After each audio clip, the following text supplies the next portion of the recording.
Hello बच्चों, let's read the question.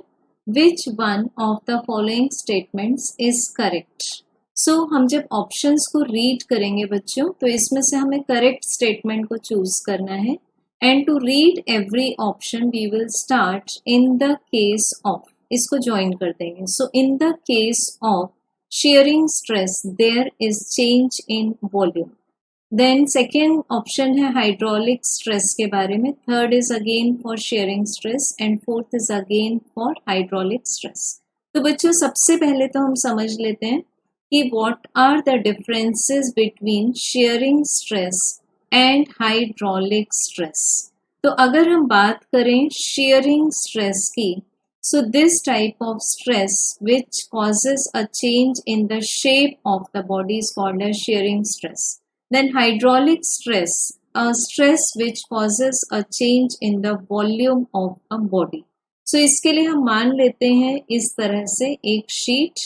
अब इस शीट को नेम कर देते हैं A B C D. A B को फिक्स कर देते हैं, ए बी पार्ट को फिक्स कर देते हैं हम बॉटम सरफेस को.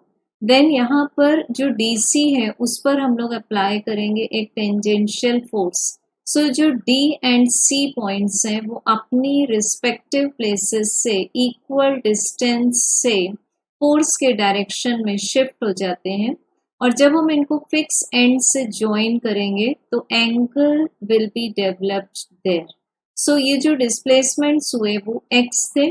तो यहाँ पर बॉडी की शेप अब कैसी बन चुकी है, A B C dash D dash. इस तरह से अगर हम पहले वाले शेप को मान ले रेक्टेंगल, तो अभी क्या बन चुका है हमारे पास पैरेललोग्राम. सो शेयरिंग स्ट्रेस में बेसिकली शेप चेंज होगा. अब देखते हैं बच्चों हम लोग हाइड्रोलिक स्ट्रेस. तो इसके लिए हम ले लेते हैं एक स्फेरिकल बॉल और इसका सेंटर मान लेते हैं O. अब इस स्फेरिकल बॉल पर जब हम इस तरह से नॉर्मल फोर्स यानी कि प्रेशर एक्सर्ट करेंगे which will be applicable from all the possible directions, तो इसका जो इनिशियल वॉल्यूम V था वो अभी रिड्यूस हो जाएगा. तो मान लेते हैं कि वॉल्यूम रिडक्शन है डेल V. तो अब जो हमें न्यू कंप्रेस्ड स्ट्रक्चर मिलेगा उसका वॉल्यूम होगा V minus del V.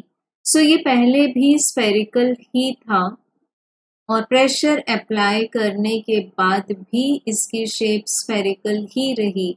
So hydraulic stress में सिर्फ और सिर्फ वॉल्यूम में चेंज होगा, no change in the shape will be observed. ठीक, शेप में कोई भी चेंजेस नहीं होंगे. सो अब देखते हैं बच्चों हम ऑप्शंस. फर्स्ट ऑप्शन है in the case of sharing stress there is change in volume. तो ये गलत हो गया क्योंकि शेयरिंग स्ट्रेस के कारण शेप में चेंजेस हुए. सेकेंड ऑप्शन है in the case of hydraulic stress there is no change in the shape. So बच्चों ये करेक्ट है क्योंकि हाइड्रोलिक स्ट्रेस के कारण क्या चेंज हुआ था, volume. Then third option, in the case of shearing stress, there is no change in shape. So ये ऑप्शन भी गलत हो गया क्योंकि यहाँ पर शेप चेंज हुई है. Then fourth option, in the case of hydraulic stress, there is no change in volume. So it is wrong क्योंकि यहाँ वॉल्यूम चेंज हुआ है. So we have correct answer as option 2. Thank you.